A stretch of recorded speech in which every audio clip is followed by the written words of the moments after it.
नमस्कार दोस्तों, reality classes में आपका स्वागत है। इस वीडियो में हम लोग अपना प्रैक्टिस सेट सेकंड जो है वो देखेंगे। 50 क्वेश्चन हम लोग इस वीडियो में भी देखेंगे और ये जो क्वेश्चंस है ना वो सभी प्रीवियस एग्जाम्स में आए हुए हैं। अब बात ये है कि कौन से क्वेश्चन मैंने यहाँ पे रखे हैं। तो ये question UP R O exam और लोअर PCS, यूपी PCS और स्टेट PCS, अदर्स जैसे BPSC, MPPSC इनमें आए हुए हैं और कुछ क्वेश्चन UPSC सिविल सर्विसेज के भी हैं। लेकिन क्वेश्चन वही हैं जो बिल्कुल डायरेक्ट पूछे गए हैं। ऐसा नहीं कि UPSC के इतने वैसे कॉन्सेप्चुअल क्वेश्चन मैंने यहाँ पे रखे नहीं हैं। तो वही क्वेश्चन रखे हैं जो आपके सिलेबस के हिसाब से मैच कर रहे हैं। कुछ लोगों को इस समय दिक्कत आ रही है कि कहीं पे बोला जा रहा है कितनी कट ऑफ जाएगी, कितनी, और कहीं पे कितनी। तो आप अभी कट ऑफ की चिंता ज़्यादा मत कीजिए, अगले कुछ दिन में पता चल जाएगा। अपनी पढ़ाई कंटिन्यू रखिए, मेरा यही सुझाव रहेगा। तो चलिए स्टार्ट करते हैं। पहला क्वेश्चन है, कार्बन चक्र में जीवाणु की भूमिका है। पहला ऑप्शन है रासायनिक संश्लेषण द्वारा कार्बन डाइऑक्साइड का स्थिरीकरण। दूसरा है प्रकाश संश्लेषण द्वारा कार्बन डाइऑक्साइड का स्थिरीकरण। तीसरा है सकल मृत कार्बनिक पदार्थों का अपघटन। और चौथा है उपरोक्त सभी। तो इसका जो सही ऑप्शन है वो है डी। जो बैक्टीरिया है ना वो कार्बन साइकिल में ये सभी काम करता है। अपघटन का मतलब होता है डिकम्पोजिशन और ये स्थिरीकरण का मतलब होता है फिक्सेशन। दूसरे क्वेश्चन पे चलते हैं। अनुक्रमण के अंतिम समुदाय को कहा जाता है, मतलब सक्सेशन में जो अंतिम कम्युनिटी होती है उसको क्या कहा जाता है। तो इकोलॉजिकल सक्सेशन जो आपके इसमें है उसमें ये दिया गया है इसके बारे में। तो ऑप्शन देख लेते हैं, फिर बताता हूँ कि आपका सही कौन सा ऑप्शन है। पहला है नवीन समुदाय, इसको पायनियर कम्युनिटी बोलते हैं। दूसरा है क्रमकी समुदाय, उसको सीरियल कम्युनिटी बोलते हैं। सी है चरम समुदाय या क्लाइमैक्स कम्युनिटी। और डी है इनमें से कोई नहीं। तो जो चरम समुदाय है ना, हिंदी में तो थोड़ा समझ में भी आ रहा है, इंग्लिश में इसको क्लाइमैक्स कम्युनिटी बोलते हैं। यही है जो सक्सेशन में ना लास्ट में यही कम्युनिटी जो बचती है उसको क्लाइमैक्स कम्युनिटी बोलते हैं। अगले क्वेश्चन पे चलते हैं। क्वेश्चन नंबर 3 है, नाइट्रोजन यौगिकीकरण में परिवर्तन होता है। तो जो नाइट्रोजन फिक्सेशन होता है उसमें क्या चेंज होता है। तो पहला ऑप्शन है नाइट्रोजन का अमोनिया में। दूसरा ऑप्शन है नाइट्रोजन का नाइट्रेट में। तीसरा है नाइट्रोजन का एमिनो अम्ल में। और जो चौथा है ए और बी दोनों। तो ये नाइट्रोजन जो साइकिल है ना उसमें बताया गया है। तो जो इसका ऑप्शन ए और बी है ना वो दोनों सही है, तो डी ऑप्शन सही हो जाएगा। चलते हैं अगले क्वेश्चन में। क्वेश्चन नंबर 4, अपघटक किस पोषण स्तर के जीव हैं। तो जो डिकम्पोजर्स हैं ये पोषण स्तर मतलब ट्रॉफिक लेवल। तो किस ट्रॉफिक लेवल में आते हैं डिकम्पोजर। ऑप्शन है trophic level 1, trophic level 2, trophic level 3 और ट्रॉफिक लेवल 4। तो जो डिकम्पोजर है वो लास्ट में आते हैं ट्रॉफिक लेवल 4 में। डी ऑप्शन इसका सही है। पांचवा क्वेश्चन है, पारिस्थितिक तंत्र में किसका चक्रण नहीं होता है। जो इकोसिस्टम होता है ना उसमें किसकी साइकिलिंग नहीं होती है। ऑप्शन देखते हैं, कार्बनिक पदार्थों का, अकार्बनिक पदार्थों का, जल का या ऊर्जा का। इसका सही ऑप्शन है डी। तो जो एनर्जी है ना उसका चक्रण नहीं होता है, बाकी तीनों का होता है। अगला क्वेश्चन है क्वेश्चन नंबर 6, सौर ऊर्जा की सबसे महत्वपूर्ण भूमिका है। 4 साइकिल दिए गए हैं, उनमें पूछ रहा है कि जो सोलर एनर्जी है उसकी सबसे इम्पोर्टेंट जो भूमिका है, रोल है, वो किस में है। ऑक्सीजन चक्र में, फास्फोरस चक्र में, नाइट्रोजन चक्र में या कार्बन चक्र में। तो जो सोलर एनर्जी होती है ना, पौधे फोटोसिंथेसिस में की जो रिएक्शन है ना उसमें सोलर एनर्जी का यूज करते हैं।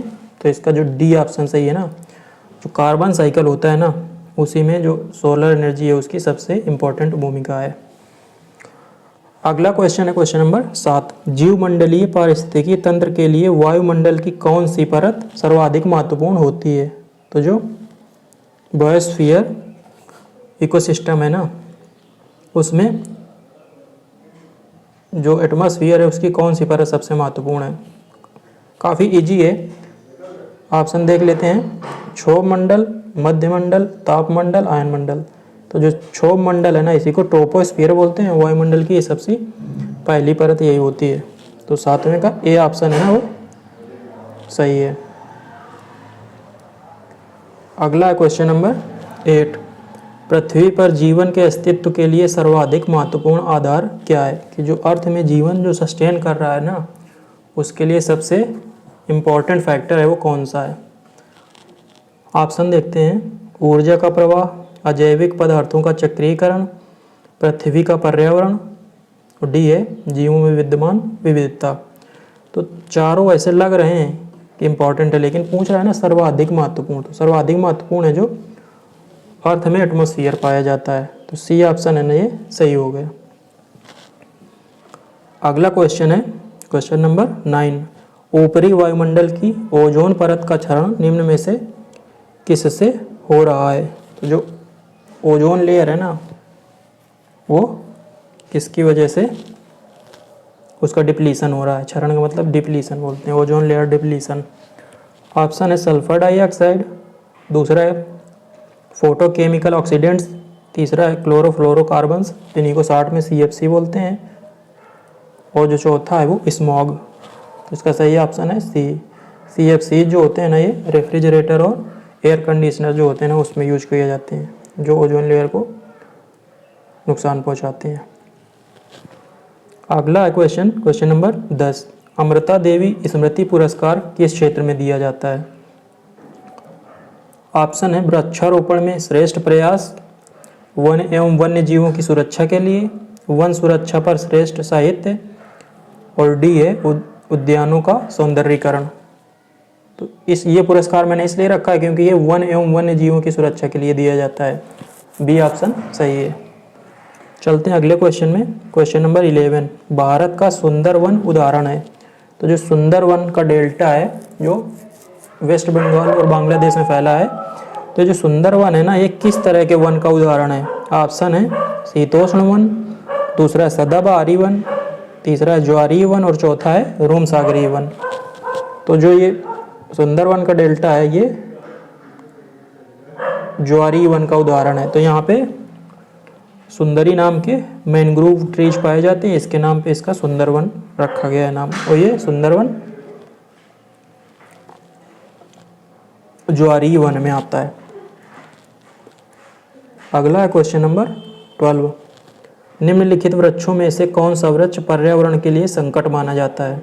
काफ़ी कॉमन क्वेश्चन है ये, कई लोगों को पता ही होगा। ऑप्शन देख लेते हैं, यूकेलिप्टस, जलकुंभी, बबूल और केर। ऑप्शन काफ़ी अच्छे रखे हैं क्योंकि ये जो तीनों है ना, केर तो पता नहीं होगा क्या है, जलकुंभी भी नुकसानदायक, बबूल के पेड़ से भी कोई खास फायदा नहीं होता, लेकिन जो ए ऑप्शन है ना यूकेलिप्टस, ये सबसे ज़्यादा खतरनाक माना जाता है क्योंकि इसकी जो वाटर एब्जॉर्बिंग कैपेसिटी है बहुत होती है, ये बहुत ज़्यादा पानी एब्जॉर्ब करता है। तो ये जो एरिया होता है ना ज़मीन, वो उसमें पानी कमी हो जाती है, तो इसको इकोलॉजिकल टेररिस्ट भी बोला जाता है। अगला क्वेश्चन है question number 13। National bureau of plant genetic resources ये कहाँ पे स्थित है। इंस्टीट्यूट्स भी आपको याद रखने हैं। तो जो इसका 13 का आंसर है वो है बी, नई दिल्ली में है national bureau of plant genetic resources. अगला क्वेश्चन है क्वेश्चन नंबर 14। 2021 में निम्न राज्यों में से किसके भौगोलिक क्षेत्रफल का सबसे अधिक प्रतिशत भाग वनों से आच्छादित है। तो ये जो वन रिपोर्ट आई थी 2021 की, उसके आधार पर पूछ रहा है कि किस राज्य के जो जियोग्राफिकल एरिया है ना, उसका परसेंटेज वाइज सबसे अधिक वन कहाँ पे हैं। ऑप्शन है अरुणाचल प्रदेश, मध्य प्रदेश, नागालैंड, मिजोरम। तो इसका सही ऑप्शन है डी। कंफ्यूज नहीं होना है आपको। मध्य प्रदेश में यदि पूछा जाए क्षेत्रफल के हिसाब से किस में, मतलब वनों का क्षेत्रफल किस में ज़्यादा है, ये पूछ रहा है तो वन मध्य प्रदेश होगा। लेकिन यहाँ पे पूछ रहा है कि राज्य का एरिया जो है ना, उसके एरिया के हिसाब से वनों का परसेंटेज। मतलब अब मध्य प्रदेश तो काफ़ी बड़ा है, मिजोरम तो काफ़ी छोटा है, लेकिन मिजोरम के जो परसेंटेज भाग है ना उसमें 1 में ज़्यादा परसेंटेज में है। अगला क्वेश्चन है क्वेश्चन नंबर 15। राष्ट्रीय कृषि वानिकी अनुसंधान केंद्र स्थित है? National agro forestry research institute. तो agro forestry, afforestation and agro forestry, वनीकरण और कृषि वानिकी ये आपका टॉपिक है, तो इसलिए मैंने ये क्वेश्चन यहाँ पे रखा है। ऑप्शन है आगरा, झांसी, कानपुर, लखनऊ। तो ये झांसी में है। अगले क्वेश्चन में चलते हैं, क्वेश्चन नंबर 16। निम्न को उनके सही कालानुक्रम के अनुसार व्यवस्थित करें। 4 यहाँ पे दिए गए हैं, वन्य जीव संरक्षण अधिनियम, जैव विविधता अधिनियम, प्रोजेक्ट टाइगर और प्रोजेक्ट हाथी। तो इनको ये कब कब लागू हुए थे उस हिसाब से। तो वन्य जीव संरक्षण अधिनियम आया था 1972 में, जैव विविधता संरक्षण अधिनियम आया था 2002 में, प्रोजेक्ट टाइगर आया था 1973 में, और प्रोजेक्ट हाथी है वो 1992 में आया था, ये इसको शुरू किया गया था। तो सबसे पहले है 1972 में वन्य जीव संरक्षण अधिनियम पहला, उसके बाद 1973 में प्रोजेक्ट टाइगर, फिर प्रोजेक्ट हाथी और फिर जैव विविधता अधिनियम। तो बी ऑप्शन इसका सही हो जाएगा, 1342। अगला क्वेश्चन है क्वेश्चन नंबर 17। कार्बन क्रेडिट की अवधारणा उत्पन्न हुई। जो कार्बन क्रेडिट है ना, इसकी अवधारणा कहाँ से उत्पन्न हुई, ये भी आपका टॉपिक है और बहुत ही इंपॉर्टेंट क्वेश्चन है ये। तो ये उत्पन्न हुई है क्योटो प्रोटोकॉल से, तो बी ऑप्शन इसका सही है। चलते हैं अगले क्वेश्चन में, क्वेश्चन नंबर 18। क्या बोल रहा है, ब्लू कार्बन क्या है? ऑप्शन देखते हैं, महासागरों और तटीय पारिस्थितिक तंत्रों द्वारा प्रग्रहित कार्बन, मतलब इनके द्वारा ग्रहण किया जाने वाला कार्बन, बायोमास और कृषि मृदा में प्राच्छादित कार्बन, पेट्रोलियम और प्राकृतिक गैस में अंतर्विष्ट कार्बन, या वायुमंडल में विद्यमान कार्बन। तो ब्लू कार्बन है वो महासागरों और तटीय पारिस्थितिक तंत्र जो होते हैं ना, कोस्टल इकोसिस्टम, वहाँ पे जो कार्बन है ना उसको पाया जाता है, उसको बोलते हैं ब्लू कार्बन। चलते हैं अगले क्वेश्चन में, क्वेश्चन नंबर 19। उत्तर प्रदेश में नवाबगंज पक्षी विहार स्थित है। पक्षी विहार भी हैं आपके सिलेबस में, पक्षी विहार, टाइगर रिजर्व, एलिफेंट रिजर्व और नेशनल पार्क, ये सभी आपको पूरे रटे होने चाहिए। किसी भी तरह से क्वेश्चन मैचिंग में दे सकता है और कुछ भी उससे रिलेटेड इन्फॉर्मेशन पूछ सकता है। तो जो नवाबगंज पक्षी विहार है ना, उत्तर प्रदेश के उन्नाव डिस्ट्रिक्ट में है। डी ऑप्शन इसका सही है। अगला क्वेश्चन है 20। भारत का सबसे बड़ा टाइगर रिजर्व कौन सा है? तो भारत में इस समय 53 टाइगर रिजर्व हैं और सबसे जो बड़ा है वो है नागार्जुन सागर श्रीशैलम। तो डी ऑप्शन है सही है। अगला क्वेश्चन है क्वेश्चन नंबर 21। राजीव गांधी राष्ट्रीय उद्यान स्थित है। जो राजीव गांधी नेशनल पार्क है वो कहाँ पे स्थित है? ऑप्शन है कर्नाटक, राजस्थान, मध्य प्रदेश और महाराष्ट्र। तो ये स्थित है कर्नाटक में, ए ऑप्शन आपका सही है। चलते हैं अगले क्वेश्चन नंबर 22 पे। निम्न में से कौन सा कथन सही नहीं है बोल रहा है? ऑप्शन देखते हैं, एक फसली कृषि के कारण जैव विविधता का विनाश हो रहा है। दूसरा है बहुफसली खेती की पद्धति से जैव विविधता सुरक्षित रहती है। जैव विविधता मतलब बायोडाइवर्सिटी। तीसरा है विशिष्ट खेती की पद्धति जैव विविधता को संरक्षित रखती है। और चौथा है कार्बनिक खेती को पर्यावरण मित्र खेती की उपमा दी गई है। तो इसका जो सही है बोल रहा है कौन सा कथन सही नहीं है? तो सी ऑप्शन जो है ना कि विशिष्ट खेती की जो पद्धतियां हैं ना उन वो बायोडाइवर्सिटी के संरक्षण नहीं करती हैं। बाकी तीनों सही हैं। अगला है question number 23। Doctor Salim Ali किस क्षेत्र के ख्याति लब्ध मतलब जिनको इसमें पब्लिश फेमस हुए हैं, किस क्षेत्र के लिए व्यक्तित्व थे? ऑप्शन है हाथी विशेषज्ञ, बाघ विशेषज्ञ, पक्षी विशेषज्ञ, वन्य प्राणी विशेषज्ञ। तो इसका सही ऑप्शन है वो है सी, जो ये डॉक्टर सलीम अली हैं ये पक्षी विशेषज्ञ थे। सी ऑप्शन सही है। अगला क्वेश्चन है क्वेश्चन नंबर 24। निम्न में से कौन भौगोलिक क्षेत्र में जैव विविधता के लिए संकट नहीं है? तो जियोग्राफिकल एरिया, ऐसे ही पृथ्वी की बात हो रही है, भौगोलिक क्षेत्र से कंफ्यूज नहीं के लिए संकट नहीं है यहाँ पे लिखा है।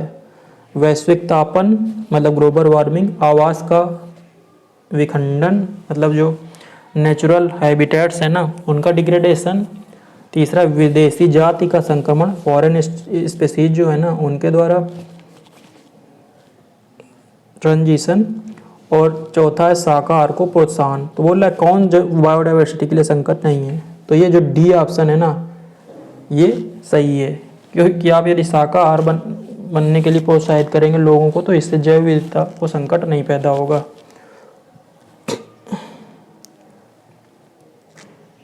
चलते हैं अगला क्वेश्चन है क्वेश्चन नंबर 25। भारत में निम्नलिखित में से कौन सा अधिनियम वन्य जीवों को संरक्षण प्रदान करता है। तो बिल्कुल ये इजी क्वेश्चन है, लेकिन आया है प्रीवियस ईयर में, किसी साल आया है, ये शायद यूपी पीसीएस में पूछा गया है, तो वहीं से मैंने रखा है इसको। वन्य जीव संरक्षण अधिनियम 1972 है ना, वो इसका सही आंसर है। अगला क्वेश्चन है क्वेश्चन नंबर 26। गाडगिल समिति और कस्तूरी रंगन समिति किससे संबंधित हैं। ऑप्शन है संवैधानिक सुधार, दूसरा गंगा एक्शन प्लान, नदियों को जोड़ना, पश्चिमी घाटों का संरक्षण। तो जो डी ऑप्शन है ना ये सही है, कंजर्वेशन ऑफ वेस्टर्न घाट्स, इससे ये दोनों जो समितियां हैं वो संबंधित हैं। अगला है क्वेश्चन नंबर 27। निम्न में से कौन भारत का बायोडाइवर्सिटी हॉट स्पॉट नहीं है। तो बायोडाइवर्सिटी हॉट स्पॉट भी आपको याद रखने हैं, जहाँ ऐसे क्षेत्र जहाँ पे प्रचुर मात्रा में बायोडाइवर्सिटी पाई जाती है उनको बायोडाइवर्सिटी हॉट स्पॉट बोलते हैं। ऑप्शन है हिमालय, विंध्याचल, उत्तर पूर्वी भारत और पश्चिमी घाट। तो जो विंध्याचल है ना ये सही है, ये बायोडाइवर्सिटी हॉट स्पॉट नहीं है। आप क्वेश्चन सही से पढ़ेंगे तो आपके गलत करने के जो चांस है ना वो कम हो जाएंगे। बाकी जो तीनों दिए गए हैं हिमालय, नॉर्थ ईस्ट इंडिया और वेस्टर्न घाट, ये बायोडाइवर्सिटी हॉट स्पॉट के अंतर्गत आते हैं भारत में। चलते हैं अगले क्वेश्चन में क्वेश्चन नंबर 28। निम्न में से कौन सुमेलित नहीं है। ऑप्शन है राष्ट्रीय उद्यान, ऑप्शन क्या एक तरफ दिए गए राष्ट्रीय उद्यान दूसरी तरफ राज्य। Fossil national park Madhya Pradesh, great Himalaya Himachal Pradesh, Indravati Chhattisgarh और हेमिस तमिलनाडु। बोला सुमेलित कौन सा नहीं है, तो जो डी है ना हेमिस है ना ये लद्दाख में है, तमिलनाडु में नहीं है, तो डी ऑप्शन सही हो गया। अगला क्वेश्चन है क्वेश्चन नंबर 29। यदि आप घड़ियाल को उनके प्राकृतिक आवास में देखना चाहते हैं तो निम्न में से किस स्थान पर जाना सबसे सही है। ऑप्शन है भितरकनिका मैनग्रोव, चंबल नदी, पुलिकट झील और दीपर झील। तो जो घड़ियाल है ना वो चंबल नदी में बहुत पाए जाते हैं, सुना होगा आप लोगों ने, तो बी ऑप्शन इसका सही है। 30 क्वेश्चन नंबर। भारतीय वन अधिनियम 1927 में संशोधन कर बांस को पेड़ की श्रेणी से हटा दिया गया है, इसका प्रभाव क्या हो सकता है या क्या प्रभाव हो सकते हैं। 3 ऑप्शन दिए हैं, 3 स्टेटमेंट दिए हैं, उसके बाद ऑप्शन दिए हैं।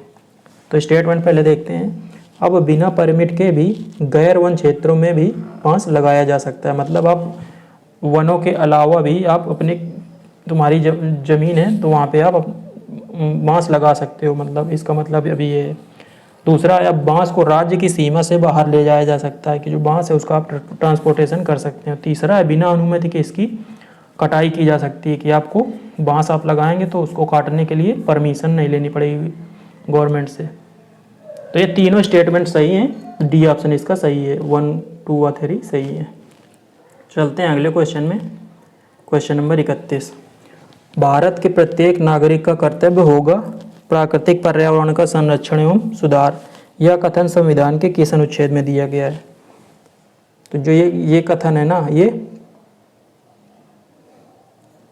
फंडामेंटल ड्यूटीज में दिया गया है, अनुच्छेद 51A में। बी ऑप्शन सही है। अगला है क्वेश्चन नंबर 32। वह एकमात्र सेंचुरी, वाइल्ड लाइफ सेंचुरी की बात हो रही है, जहां कश्मीरी महामृग या कश्मीरी मृग, उसको इंग्लिश में स्टैग बोलते हैं, पाया जाता है। ऑप्शन है कान्हा, डाचीग्राम, गिर और मुदुमलई। तो कश्मीर यहाँ पे लगा हुआ है, कश्मीरी महामृग डाचीग्राम में पाया जाता है। चलते हैं अगले क्वेश्चन में क्वेश्चन नंबर 33। पृथ्वी सम्मेलन +5 आयोजित हुआ था। तो जो पृथ्वी सम्मेलन है ना वो 1992 का जो था ना वो रियो सम्मेलन, उसी को बोलते हैं। और रियो प्लस 5 मतलब 1992 में 5 जोड़ दोगे तो 1997 ना, तो इसको बोलते हैं। ये आंसर डी सही हो जाएगा कि पृथ्वी सम्मेलन प्लस 5 1997 में आयोजित हुआ था। अगला क्वेश्चन नंबर 34 विश्व जैव विविधता दिवस मनाया जाता है, वर्ल्ड बायोडाइवर्सिटी डे मनाया जाता है। ऑप्शन है 22 मार्च, 22 मई, 23 जून, 16 अप्रैल। सही ऑप्शन है बी, 22 मई को मनाया जाता है विश्व जैव विविधता दिवस। चलते हैं अगले क्वेश्चन में, क्वेश्चन नंबर 35। पशुओं को दिया जाने वाला कौन सा दर्द निवारक भारत के गिद्धों के लगभग विलुप्त होने के लिए उत्तरदायी है? काफ़ी कॉमन क्वेश्चन है ये, कई लोगों ने पढ़ा भी होगा लेकिन इम्पॉर्टेंट है। ऑप्शन आपके देख लेते हैं, आइब्रूप्रोफेन, एसिटामिनोफेन, एस्पिरिन या डाइक्लोफिनेक। तो ये जो डाइक्लोफिनेक है ना, डी, ये ऑप्शन सही है। इसके यूज की वजह से जो भारत में है ना वो गिद्ध लगभग विलुप्त हो गए हैं। चलते हैं अगले क्वेश्चन में, क्वेश्चन नंबर 36। भारत द्वारा भूमि क्षरण तटस्थता प्राप्त करने का लक्ष्य रखा गया है, मतलब जो लैंड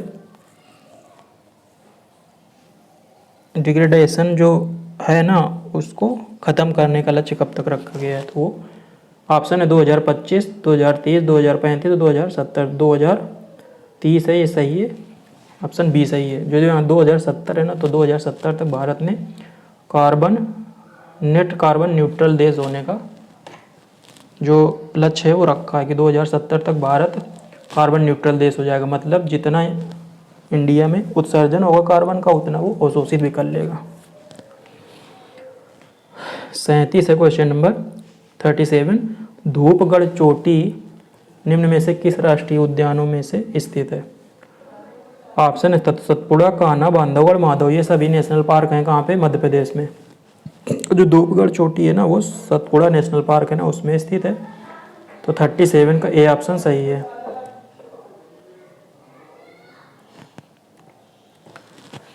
चलते हैं अगला क्वेश्चन 38। कीबुलम जाओ नेशनल पार्क जो है वो निम्न में से किस झील में स्थित है? तो कीबुलम जाओ जो राष्ट्रीय उद्यान है पूछ रहा है, ऑप्शन है कोलेरू, डल, वुलर और लोकटक। तो ये लोकटक लेक में स्थित है कीबुलम जाओ नेशनल पार्क। और एक बहुत ही इंपॉर्टेंट क्वेश्चन है इसके बारे में कि भारत का एकमात्र तैरता हुआ राष्ट्रीय उद्यान तो यही है कीबुलम जाओ राष्ट्रीय उद्यान।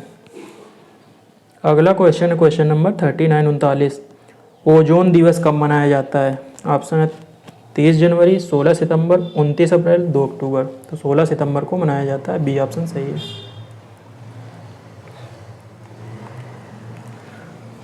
अगला क्वेश्चन है क्वेश्चन नंबर 40।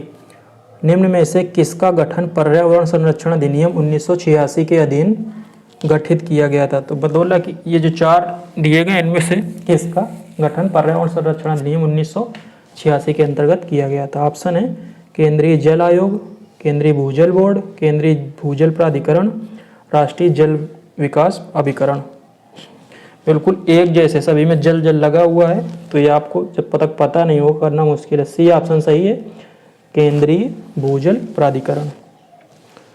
अगला क्वेश्चन है क्वेश्चन नंबर 41। दुधवा राष्ट्रीय उद्यान उत्तर प्रदेश के किस जिले में स्थित है? तो उत्तर प्रदेश में केवल एक नेशनल पार्क है, वो है दुधवा, और वो कहाँ पे स्थित है? लखीमपुर खीरी डिस्ट्रिक्ट में, बी ऑप्शन सही है। चलते हैं अगले क्वेश्चन में, question number 42। Smoke city of India की उपमा किसे प्रदान की गई है? ऑप्शन है दिल्ली, मुंबई, कोलकाता, नागपुर। तो smoke city of India Kolkata को बोलते हैं। यदि स्मोक सिटी ऑफ वर्ल्ड की बात की जाए तो ये शिकागो को बोलते हैं। शिकागो है ना शहर है कहाँ का? यूएसए का। अगला क्वेश्चन है क्वेश्चन नंबर 43। निम्न में से किसके उत्सर्जन से अम्ल वर्षा होती है? क्वेश्चन काफ़ी कॉमन है, कई लोगों को आता भी होगा, लेकिन बहुत ही इंपॉर्टेंट है। क्वेश्चन कहीं भी पूछ सकता है। ऑप्शन देखते हैं, नाइट्रोजन और सल्फर के ऑक्साइड, दूसरा CO2 carbon dioxide and carbon monoxide, तीसरा ओजोन और कार्बन डाइऑक्साइड, चौथा है कार्बन मोनोऑक्साइड और नाइट्रोजन। तो जो एसिड रेन होती है वो नाइट्रोजन और सल्फर के ऑक्साइड की वजह से होती है। वो नाइट्रोजन के ऑक्साइड HNO3 बनाते हैं और जो सल्फर के ऑक्साइड है वो H2SO4 बनाते हैं। तो सल्फ्यूरिक एसिड और नाइट्रिक एसिड जो मिलके है ना वो अम्ल वर्षा के लिए जिम्मेदार है। अगला क्वेश्चन है क्वेश्चन नंबर 44। ग्लोबल वार्मिंग के प्रतिकरण के लिए कार्बन टैक्स लगाने वाला विश्व का पहला देश। तो ग्लोबल वार्मिंग से बचने के लिए कार्बन टैक्स किस देश ने पहला लगाया है? ऑप्शन है ऑस्ट्रेलिया, जर्मनी, न्यूजीलैंड, स्विट्जरलैंड। तो विश्व का पहला देश है, बहुत इंपॉर्टेंट है, तो सी ऑप्शन सही है इसका, न्यूजीलैंड। अगला क्वेश्चन है क्वेश्चन 45। डाबसन इकाई का प्रयोग किया जाता है, मतलब डाबसन किसकी इकाई है? ऑप्शन देखते हैं। वायुमंडलीय दाब नापने के लिए, ओजोन परत की मोटाई मापने में, ध्वनि की तीव्रता मापने में, और चौथा है वायु की गति मापने में। तो जो डाबसन है ना वो ओजोन परत की जो मोटाई है ना उसको डाबसन में मापा जाता है। बी ऑप्शन सही है 45 का। चलते हैं अगले क्वेश्चन में, क्वेश्चन नंबर 46। जुगाली करने वाले पशु कौन सी ग्रीन हाउस गैस का उत्सर्जन करते हैं? जुगाली का मतलब जानवर क्या करते हैं, गाय भैंस वगैरह बकरी, ये जानवर और घोड़ा क्या करते हैं, चारा खाते रहते हैं। उसके बाद ये क्या करते हैं कि जब खा चुकते हैं पूरा खाना, चारा खत्म हुआ कि इतना खाना है, उसके बाद ये अंदर से चारा मुंह में लाते हैं और उसको चबाते रहते हैं, तो उसी को जुगाली बोलते हैं। तो जुगाली करने वाले पशु कौन सी गैस का उत्सर्जन करते हैं? मीथेन का, CH4 का। बी ऑप्शन इसका सही है। अगला क्वेश्चन है क्वेश्चन नंबर 47। ग्रीन हाउस गैसों के उत्सर्जन के लिए कौन सा देश सर्वाधिक उत्तरदायी है? काफ़ी इंपॉर्टेंट क्वेश्चन है, याद रखना है आपको। चीन है ना वो नंबर 1 पे, फिर USA है, फिर भारत है। जैसे लिखा है तो चीन है ना सबसे ज़्यादा ग्रीन हाउस गैसों का उत्सर्जन करता है। अगला क्वेश्चन है क्वेश्चन नंबर 48। अंतर्राष्ट्रीय अम्ल वर्षा सूचना केंद्र कहाँ स्थित है? International acid rain information centre. Option है ओस्लो, स्टॉकहोम, कोपेनहेगन, लंदन। तो ऑप्शन सही है ओस्लो, नॉर्वे की कैपिटल है ओस्लो, यहीं पे स्थित है अंतर्राष्ट्रीय अम्ल वर्षा सूचना केंद्र। अब चलते हैं क्वेश्चन नंबर 49 पे। निम्न में से जल की बीओडी बढ़ाता है, जल की बीओडी कौन बढ़ाता है? बीओडी का फुल फॉर्म है बायोलॉजिकल ऑक्सीजन डिमांड। तो जो बीओडी है ना ये अच्छी बात नहीं है कि मतलब जिस पानी की बीओडी ज़्यादा होगी वहाँ पे पानी की ज़्यादा आवश्यकता होगी, तो ऐसा पानी है ना उसमें जीव जंतु नहीं जीवित रह पाते, इसलिए जो बीओडी है वो कम होनी चाहिए। तो ऑप्शन देख लेते हैं। शैवाल, मिट्टी, शर्करा मिल के अपशिष्ट और जलीय पौधे। तो सही ऑप्शन है इसका सी। शैवाल और मिट्टी हो नहीं सकते, जलीय पौधे ये कुछ हो नहीं सकते। कॉमन सेंस से भी आप बता सकते हैं कि सी है। और लास्ट क्वेश्चन है, भारत में जल प्रदूषण नियंत्रण कानून लागू हुआ, ये किस वर्ष लागू हुआ था? ऑप्शन है 1968, 1982, 1974 और 1976। तो सही ऑप्शन है इसका 1974। ये हो गए आपके 50 क्वेश्चन। अपने हिसाब से मैंने काफ़ी अच्छे क्वेश्चन रखे हैं, इन्हीं का आप रिवीजन कीजिए। चलिए मिलते हैं अगले वीडियो में, तब तक के लिए नमस्कार, धन्यवाद।